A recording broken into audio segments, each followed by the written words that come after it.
श्री चिन्मय सद्गुरवे नमः। आज हम लोग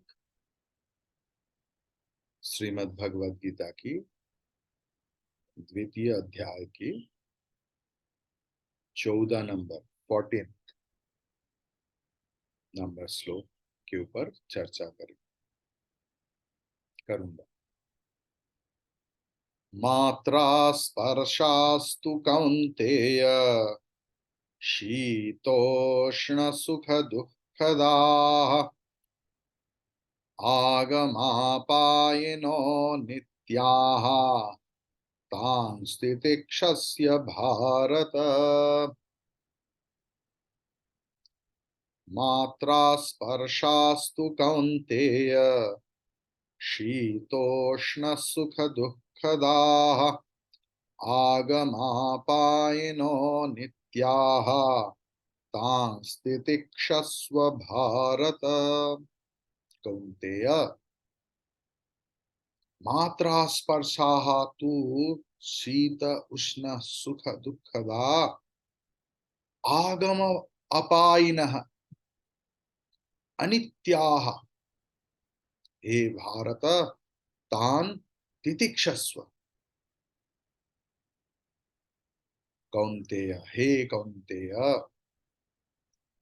मात्रा स्पर्शा विषय के साथ इंद्रिय का जो संयोग होता है, इंद्रिय के साथ वासना की, क्योंकि हम लोग पहले चालू किया था कि परिस्थिति कभी बदलते नहीं। अगर उसी परिस्थिति में आनंद में जीना चाहता हूं तो अपना मनस्थिति बदलना कैसे हो सकता है? All the paristhithis are innocent. They are happening in due course of time. सब अपना अपना समय से सब कुछ हो रहा है। जिनको आप सफलता या व्यर्थता, सुख या दुख के साथ जोड़ देते हैं। क्यों? दुख कौन देता है?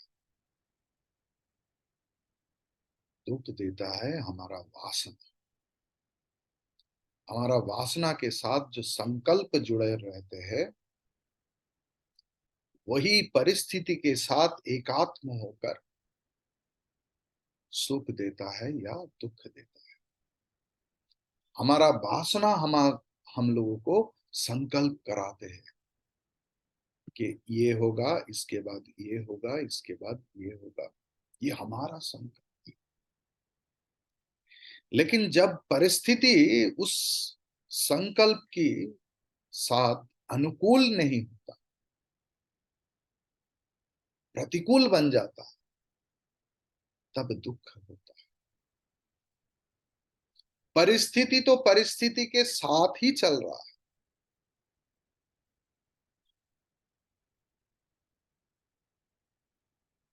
लेकिन जब हमारे संकल्प के साथ वो अनुकूल हो जाता है, तब हम लोग सुखी महसूस करते। नहीं होता है तो दुखी महसूस करता हूं।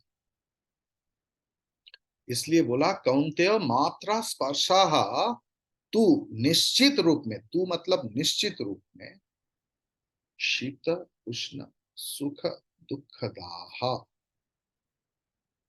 ये विषय और इंद्रिय का जो संयोग है, ये क्या करने वाला?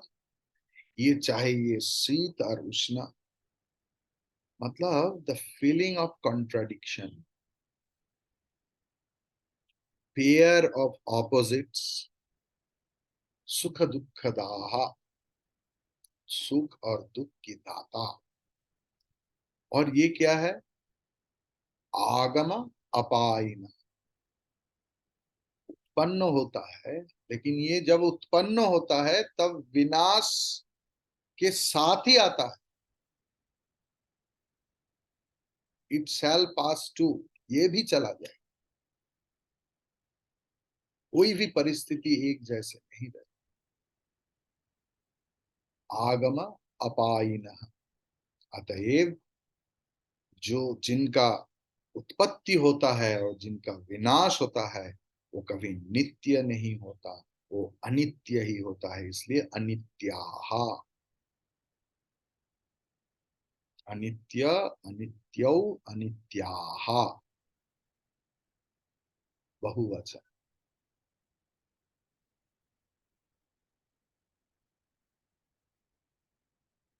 हे भारत, तान तितिक्षस्व, ये जानकर तुम इसको सहन करो।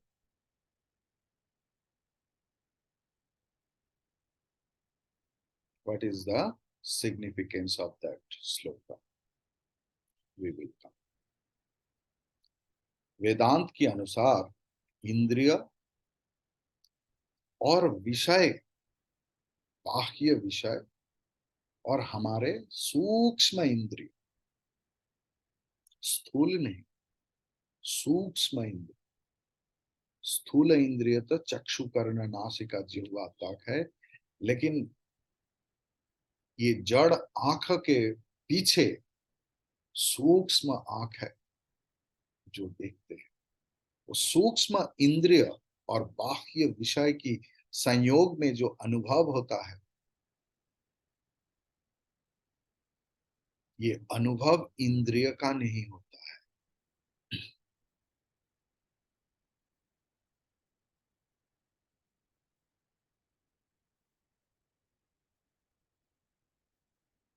गांव से व्यक्ति जा रहा है, एक बच्चा जा रहा है, तो देखा पेड़ से आम झूल रहा है, तो आंख तो जा नहीं सकता, पैर गया। पैर तो तोड़ नहीं सकता, हाथ तोड़ लिया। लेकिन हाथ तो खा नहीं सकता, तो मुंह तो खा लिया, लेकिन मुंह तो रख नहीं सकता,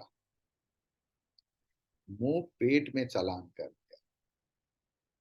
उधर से माली भी देखा, और माली एक डंडा लेकर पीठ में मारा, जो बेचारा किसी के साथ संबंध युक्त नहीं था।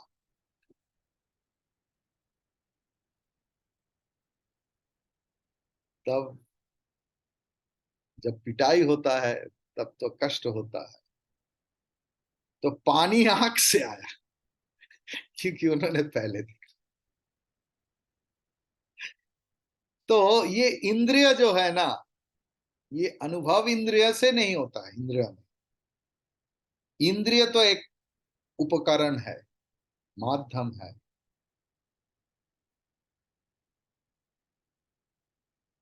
जीव, द पैकेज ऑफ मन, बुद्धि, चित्त, अहंकार, ये ग्रहण करता है।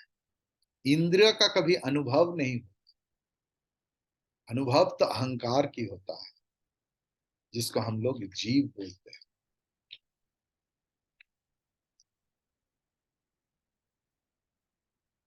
एक ही वस्तु, लेकिन व्यक्ति के भेद में एक्सपीरियंस अलग अलग होता है।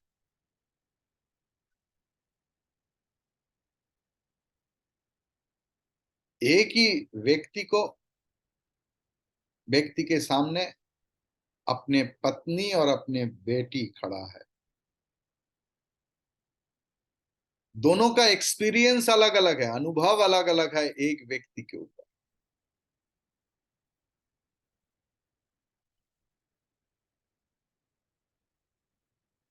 इसके मतलब मानसिक जो गठन है, अबाउट आवर मेंटल स्ट्रक्चर, उसके ऊपर हमारे एक्सपीरियंस निर्भर होता है। सिर्फ व्यक्ति की भेद नहीं, अवस्था की भेद में भी एक व्यक्ति की एक वस्तु की प्रति समान आकर्षण नहीं रहता।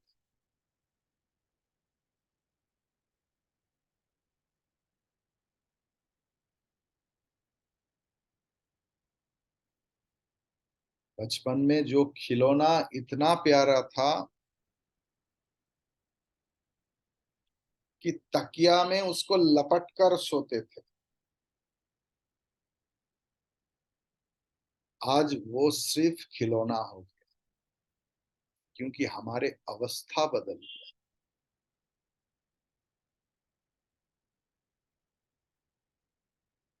तो बाह्य वस्तु का जो स्पंदन,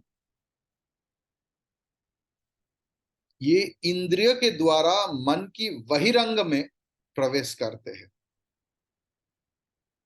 लेकिन जो व्यक्ति समझते हैं कि सारे जागतिक वस्तु परिवर्तनशील है, उन्होंने बाह्य वस्तु की उपस्थिति और अनुपस्थिति से विचलित नहीं हो। काल की प्रवाह में, समय की प्रवाह में, वस्तु, व्यक्ति, घटना, परिस्थिति हमारे जीवन में आते हैं और विलीन हो जाता है, मिट जाता है। निरंतर ये जो परिवर्तनशील जगत में परिवर्तन ही एकमात्र सत्य है। In the changing world, changes are the truth alone.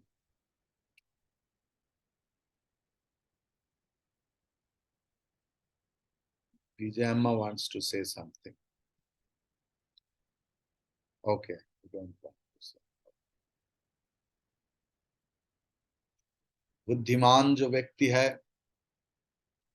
ये कैसे आएगा? न भजन से आता है। भजन मतलब रिपीटेशन, और भजन का और एक मतलब होता है भंजन। भजन का और एक मतलब होता है भंजन, ब्रेक करना, गिरा देता है हमारा मोह। जिनके जीवन में जितना भी प्रॉब्लम है, तन मन धन लगा के हर रोज हनुमान चालीसा पाठ कीजिए, देखिए मिराकल किसको बोलते हैं। एक बार में काम नहीं हो रहा है तो 2 बार 3 बार कीजिए, देखिए क्या हो रहा है। भजन का ऐसे महत्व है जो हमारे मोह का भंजन कर देता है, मोह को गिरा देता है, छिन्न भिन्न कर देता है। तब जिनका एकदम ब्लांट इंटेलेक्ट है, भजन करने के बाद उनका इंटेलेक्ट भी थोड़ा सा सूक्ष्म हो जाता है, मन थोड़ा इंक्लाइंड हो जाता है भगवान के ऊपर। समझ सकते हैं कि भगवान के सिवा कोई व्यक्ति, कोई वस्तु, कोई परिस्थिति, कोई देश के ऊपर सुख की आशा करे तो दुख निश्चित है। दुख निश्चित है। वो बुद्धिमान व्यक्ति कभी विचलित नहीं होता है कोई चीज आने में या जाने में, क्योंकि उनको पता है सब ये बैलून की जैसे, कोई चिरस्थायी नहीं होता। हर वस्तु, हर व्यक्ति, हर परिस्थिति अपने अपने खुद का स्वभाव से, काल की प्रवाह से परिवर्तित हो रहा है। 20 साल पहले मैं जैसे देखते थे, आज मैं ऐसे नहीं। 20 साल के बाद अगर मैं रहूं तो इस दुनिया में ऐसे नहीं रहूं। If you accept it gladly that परिवर्तन ही जीवन की नियम है, so I will not be विचलित, I will not be restless. जो व्यक्ति ऐसे होता है उसका ये बुद्धिहीनता की लक्षण है। परिस्थिति की प्रभाव थोड़ा से समय के लिए रहता है, ये समझकर जो बुद्धिमान व्यक्ति होता है वो उष्णता और शीतलता, मतलब पेयर ऑफ ऑपोजिट्स, सुख दुख जैसे ये जो द्वंद्व है, इस अनुभव को अपना लेता है खुशी से। ये ऐसे ही रहेगा, ऐसे ही है। जो व्यक्ति अंटार्कटिका में रह रहा है अपने इच्छा से और हर रोज हर दिन कंप्लेन करता है इतना ठंडा है इधर, इतना ठंडा, अरे ये उधर क्या राजस्थान की तरह धूप ऐसे होगा? कभी नहीं। उधर गर्मी में भी टेम्परेचर -9, 10, 11, 12 होता है, वही उनका गर्मी। बाह्य जगत में हर समस्या की शुरुआत है, अंत भी है। सिर्फ ये ही नहीं, भगवान ये भी बोल रहा है कि इनका स्वभाव ही है नश्वर, खत्म होने वाला। मतलब जो आज सुखदाई है वो थोड़ी समय के बाद अपने एक्सपीरियंस ही उनको पीड़ा देगा, दुख देगा, कष्ट देगा। ये नित्य परिवर्तनशीलता ही अनित्य शब्द के द्वारा प्रकाशित हुआ है।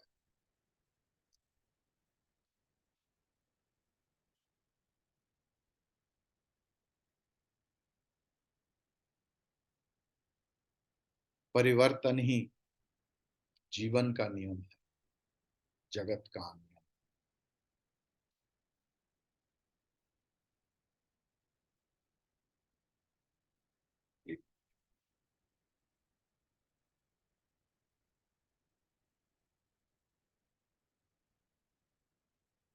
अभी सवाल उठ सकता है कि ये मात्रा स्पर्शा स्पर्शा तू कौनते, ये मात्रा मतलब क्या है?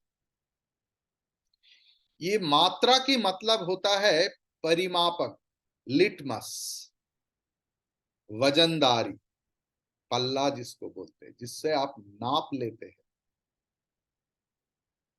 जिसके द्वारा कोई वस्तु का रूप, गुण, वजन, आकृति, ये सब परिमाप होता है।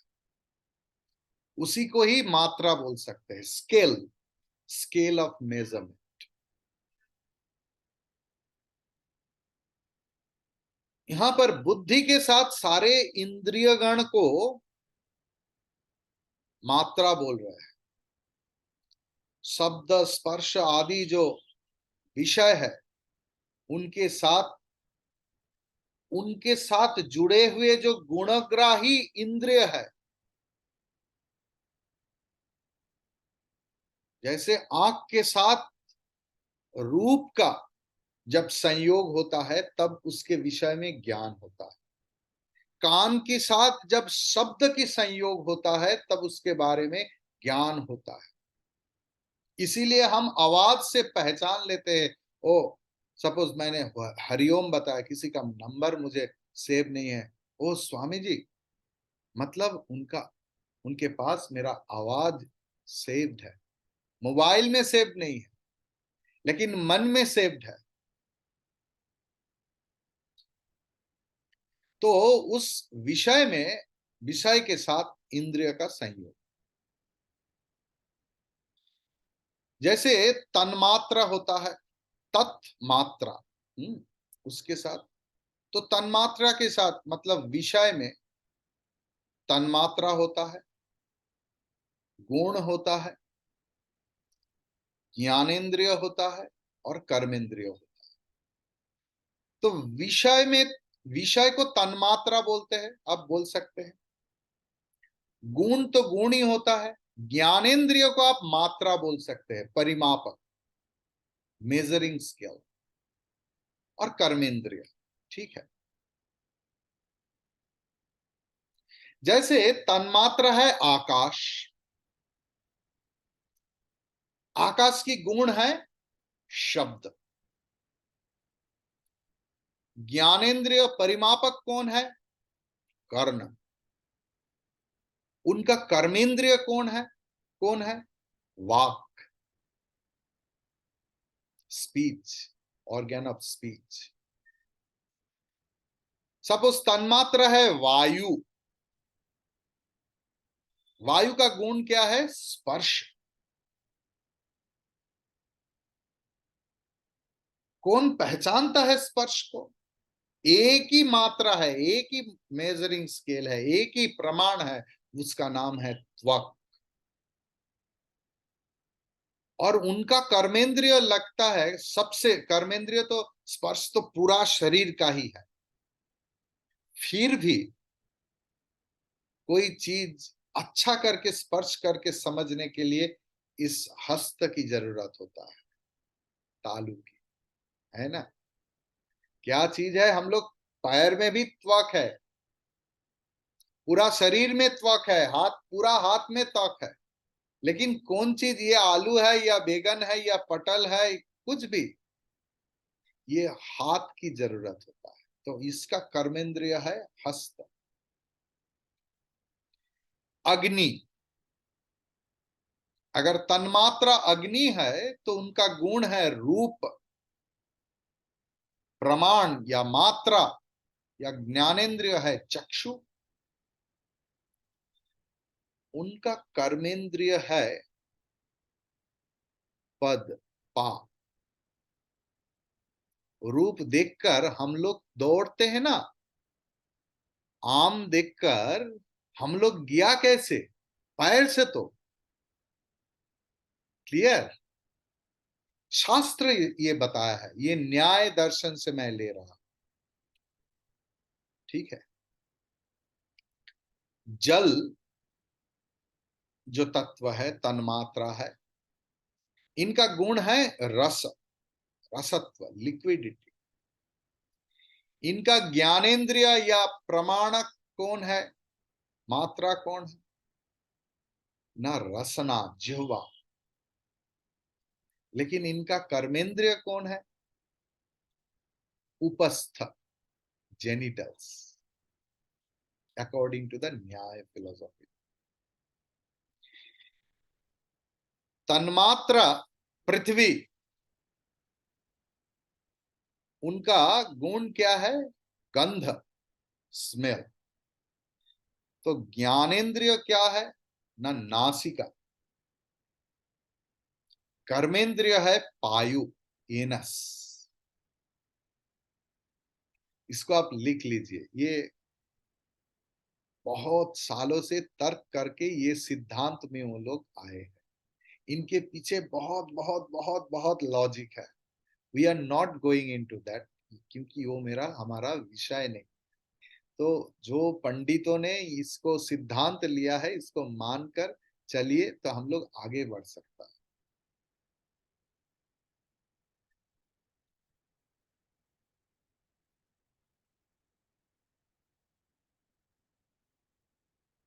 अभी इनका संयोग सुख या दुख का कारण क्यों है? तो भगवान पहला शब्द बोला शीत और उष्ण। तो वायु तन्मात्रा से स्पर्श ज्ञान होता है। ठीक है। इनका मात्रा है त्वग इंद्रिय। शीत और उष्णता, गर्मी है, गर्मीपन, उसमें से स्पर्श ज्ञान आता है। ठीक है। शीत और उष्णता की जो मात्रा, इनका अनुकूल होने से सुख और प्रतिकूल होने से दुख होता है। तो गर्मी में हम लोग घर में एसी इंस्टॉल करते हैं थोड़ा ठंड महसूस करने के लिए। तो मैं जब मेरा रूम से क्लास लेता हूं तो पंखा की आवाज आता है, इसलिए एसी का इस्तेमाल करता हूं।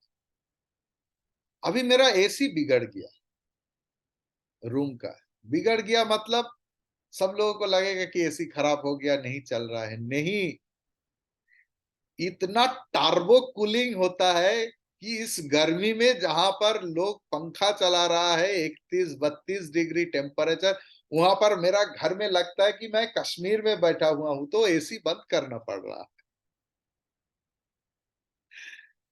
तो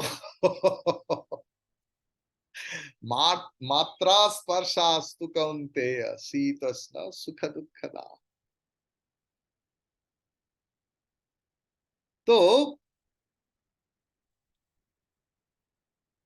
इसको बोलते हैं सुखानुशयी राग। जो अनुराग होता है ना, ये सुख के अनुकूल होना चाहिए, नहीं तो दुखानुशयी द्वेष।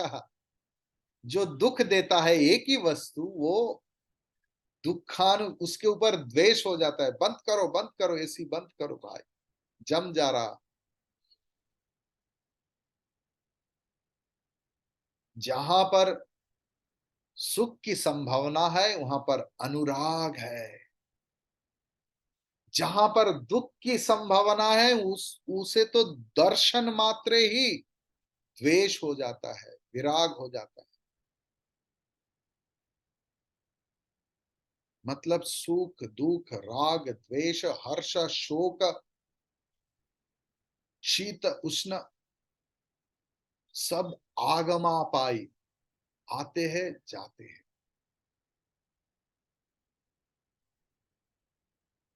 अगर आगमापाई का अर्थ क्या है, उनको हम लोग क्यों सहन करेंगे करूंगा। आगम मतलब एक अर्थ है स्थायित्व। संस्कृत डिक्शनरी के अनुसार आगम अर्थात स्थायित्व, स्टेबिलिटी। अपाय का मतलब प्रतिबंधक, हिंड्रेंस, हर्डल्स। और क्षणस्थायी, टेम्पोररी। भगवान सोचा कि अर्जुन की मन में एक सवाल थोड़ा सा ऐसा करके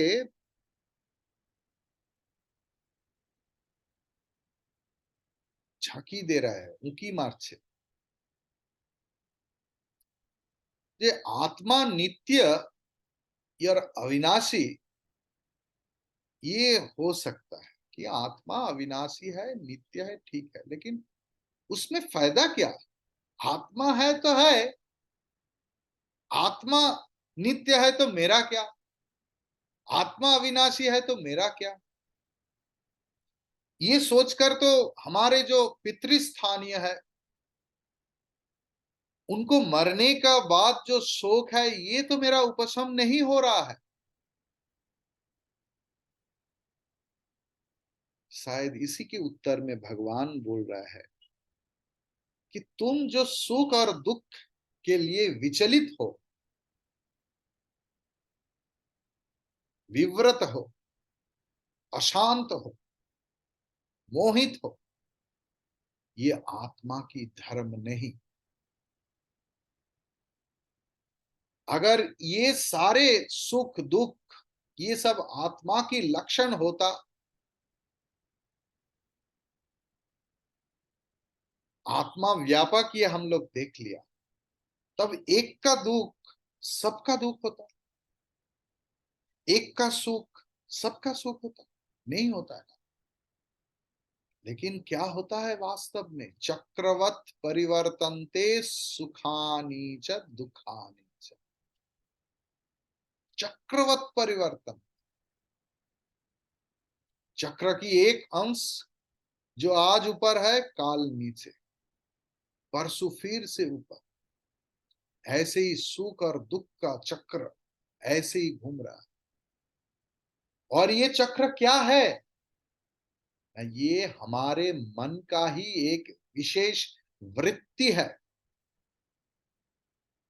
वस्तुतः सुख और दुख बोल के कुछ नहीं है।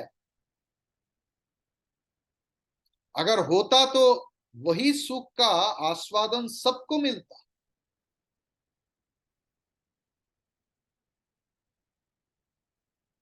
सच्चा गुड़ आधारे मीठा। जो गुड़ होता है ना, तो दिन में भी मीठा लगता है, रात को भी मीठा लगता है, आपको भी मीठा लगेगा, उनको भी मीठा लगेगा, मेरा भी मीठा लगेगा, सबके मुंह में मीठा लगेगा।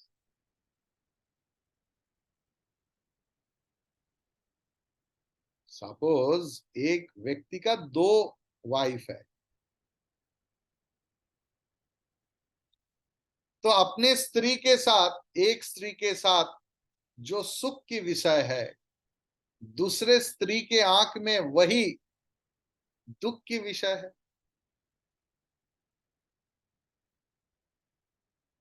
तो पितामह भीष्म, गुरु द्रोण, या जो हमारे आत्मीय है, इसमें थोड़ा सा भी सुख या दुख नहीं है। सारे दुख और सुख की भावना ये मन की कल्पना है। सारे व्यक्ति और वस्तु को लेकर हमारे मन में जो सुख और दुख की भावना, ये हमारे कल्पना है। इसलिए तुम इसे सहन कर लो। यम हि न व्यथयन्त्येते पुरुषम पुरुषर्षभ। 15 नंबर। सम दुख सुखम धीरम सोमृतत्वाय कल्पते। पुरुष, पुरुष ऋषभ, पुरुष ऋषभ, हे पुरुष ऋषभ, ही एते यम सम दुख सुखम धीरम पुरुषम न व्यथयन्ति सह अमृतत्वाय कल्पते। हे पुरुष श्रेष्ठ, हे पुरुष ऋषभ, ही एज दो, जेहेतु एते, ये सारे जो पेयर ऑफ ऑपोजिट है, सुख दुख शीत उष्ण, यम जो सम दुख सुखम, मतलब सुख और दुख में समबुद्धि संपन्न, धीरम जो धीर व्यक्ति है, स्टेडी, पुरुषम पुरुष को न व्यथयन्ति, व्यथित नहीं करते। तो जो व्यक्ति को व्यथित नहीं करते, सह अमृतत्वाय कल्पते, वही व्यक्ति अमृतत्व की अधिकारी है। मतलब हे पुरुष श्रेष्ठ, ये सारे शीत उष्ण सुख दुख में समत्व बुद्धि संपन्न जो वीर पुरुष है,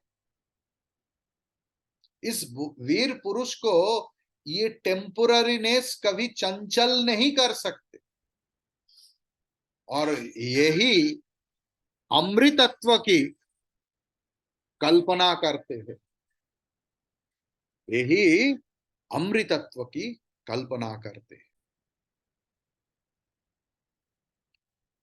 सो हु इज द अधिकारी, फिट कैंडिडेट फॉर अमृतत्व और मोक्ष? ना, इसके लिए उपनिषद बोलते हैं हमारे जो मानसिक स्थैर्य, ये सुख दुख में समान रहते हैं। ये दैवी गुण क्यों चाहिए ना? आत्म अनुभूति के लिए ये सहायक है। Our steadfastness, our steady mind is conducive for self-realization. उस उपनिषदिक धारणा उस उपनिषदिक सिद्धांत की आधार में ही भगवान श्री कृष्ण ने बताया कि जिन्होंने ये सुख और दुख में समचित्त सममन रहते हैं, वो आत्मा अनुभव की योग्य पात्र है। ये जो पराजागतिक सत्य, ये जो शाश्वत चिरंतन पूर्णत्व, जब अमृत नेक्टर ये शब्द के साथ बोला जाता है, तब अमृतत्व को सिर्फ इस देह की मृत्यु नहीं, हमारे जितने सारे लिमिटेशंस है, सीमाबद्धता है,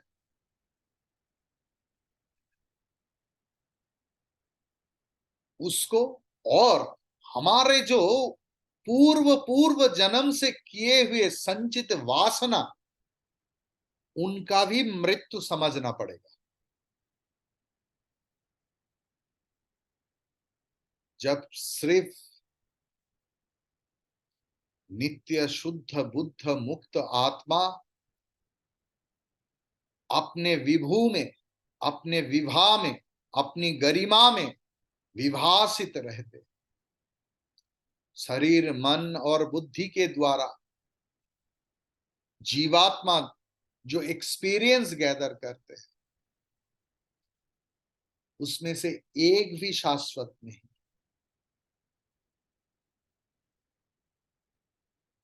सपोज कोई वाल्मीकि रामायण पढ़े हुए है और उनके ऊपर तर्क लगा दिया, मैंने पढ़ा है रामचंद्र ये किया है, रामचंद्र वो किया है। अरे कोई व्यक्ति तो कान्व रामायण भी पढ़े है,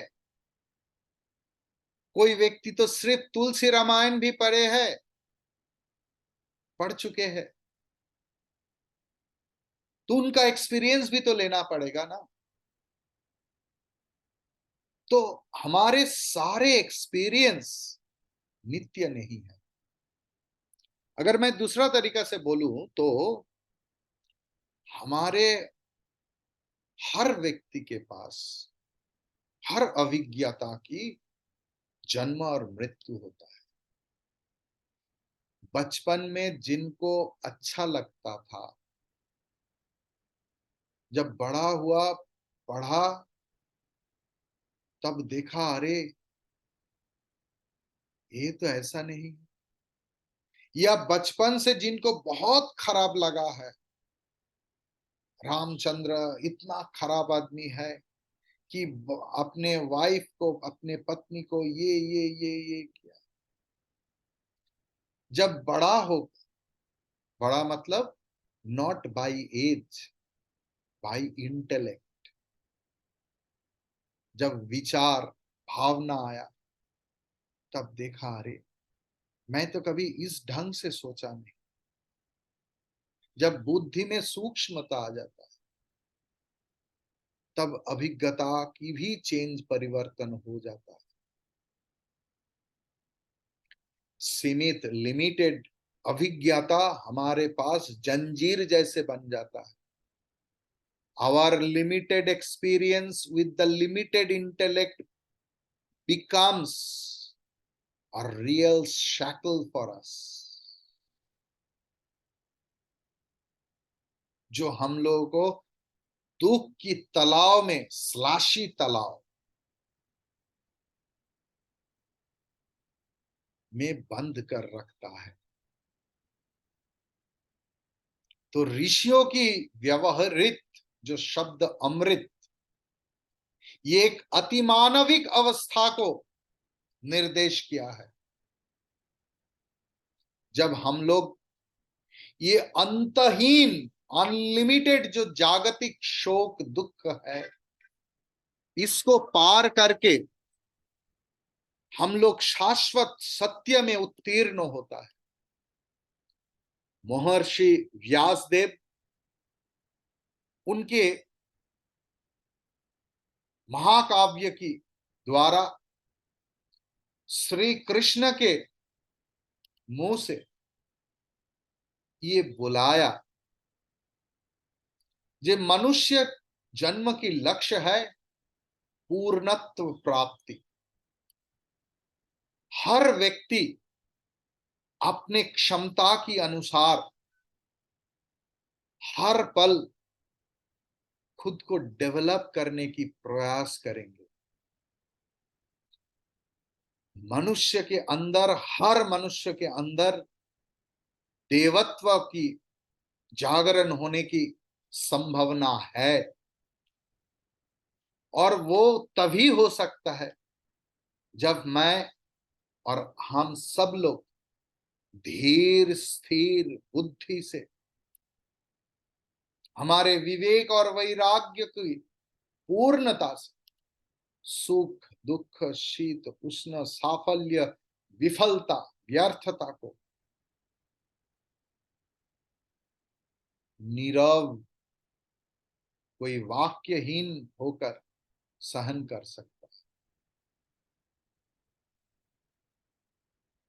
कोई व्यक्ति अलस होकर, आलसी होकर, अक्षम होकर, निर्जीव होकर, निर्वीर्य होकर पड़े हुए है, इसके नाम सहन करना नहीं।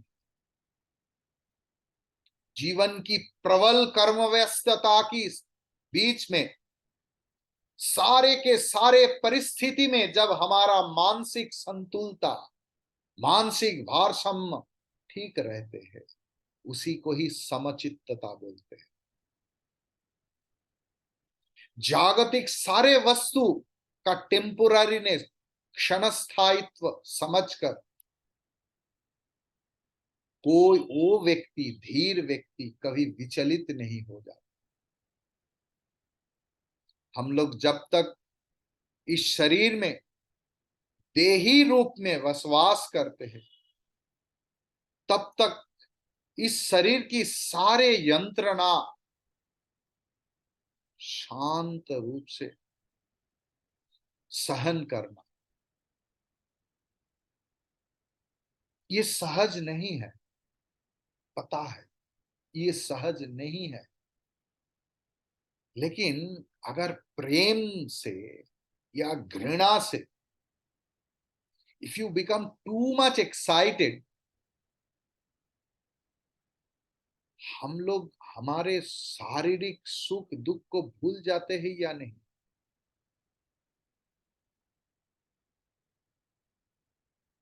अपने बेटे को बहुत नामी स्कूल में, फेमस स्कूल में भर्ती करवाने के लिए रात से लेकर सुबह तक फॉर्म फिलअप करने के लिए हम लोग खड़ा रहते ही या नहीं। कोई साइंटिस्ट कोई चीज को उद्घाटन के आविष्कार के पीछे जब पड़ जाते हैं, तब सारे चिंता, नहाने का, खाने का, सोने का, सारे चिंता भूलकर लेबोरेटरी में रहते ही या नहीं। करते हैं ना।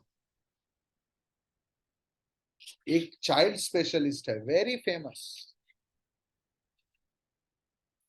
तो 10 बजे या कुछ होता है तो सुबह 3, साढ़े 3 बजे से लाइन लगता है। अपने बच्चों के लिए लोग करते हैं। फॉर द इंडिपेंडेंस स्ट्रगल कितने युवाओं पुलिस की अत्याचार सहन किया है या नहीं, मुस्कुराते हुए अपने प्राण छोड़ा या नहीं। आत्म अनुभूति लाभ के लिए हम लोग क्यों ये नहीं कर पाए? Why it is not possible for us for self development, for self realization? यही भगवान की सवाल है।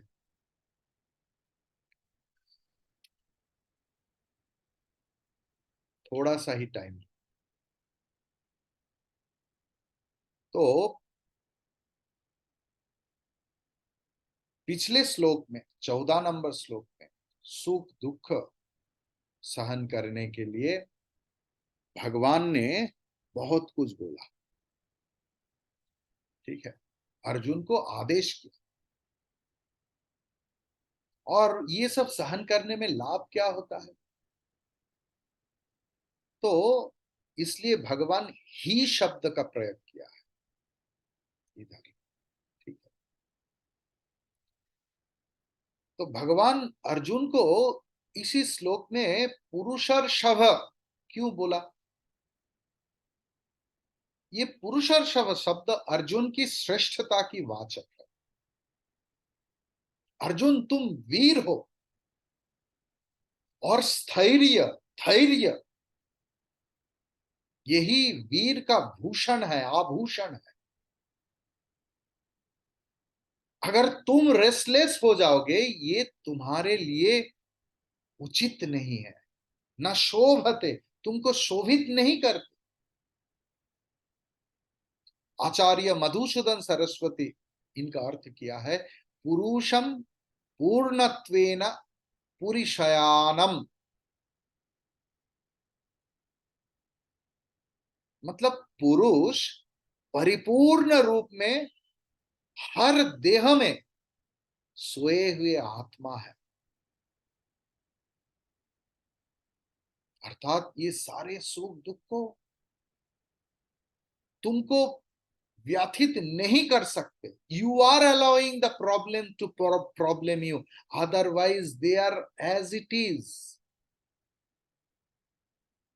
अभी सवाल हो सकता है, ये आप बार बार बोल रहा है स्थिर बनो, धीर बनो, किसको बोला जाता है? सांख्य दर्शन के अनुसार साधना में जो व्यक्ति आत्मस्थ है, आत्मा में स्थित है, वही धीर है। उसी व्यक्ति का लक्षण ही सम दुख सुख, ये पद की द्वारा उल्लिखित है, बोला गया है। ऐसे ही धीर व्यक्ति मात्रा स्पर्शा, मात्रा स्पर्शास्तु कौन्तेय, मतलब मात्रा स्पर्शा के द्वारा जो सुख दुख होता है उसमें चंचल नहीं होता है। क्योंकि कठोपनिषद में द्वितीय अध्याय की द्वितीय वल्ली में 11 नंबर मंत्र है, सूर्यो यथा सर्वलोकस्य चक्षुः न लिप्यते चाक्षुषैर्बाह्य दोषैः एकस्तथा सर्वभूतान्तरात्मा न लिप्यते लोक दुखेन बाह्यः। जैसे सूर्य सारे लोक जो है इनका प्रकाशक चक्षु है,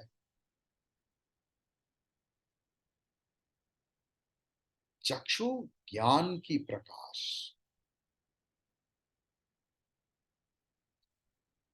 लेकिन चक्षु संक्रांत जो दोष है, किसी का आंख में कॉन्जंक्टिवाइटिस हो गया तो उसमें व्यक्ति दूषित नहीं होता है। ऐसे ही सर्वभूतांतर आत्मा जो पुरुष है, वास्तव रूप में जो तुम हो, ये पुरुष, ये जो जागतिक सुख दुख की प्रकाशक है, लेकिन उसके साथ हमारे कोई संबंध नहीं है। न लिप्यते, एक तथा सर्वभूतांतर आत्मा न लिप्यते लोक दुखे न बाह्य। वो व्यक्ति धीर है, आत्मस्थ पुरुष है, उनका स्थिति भी सुख और दुख की अतीत है। हरि ही ओम।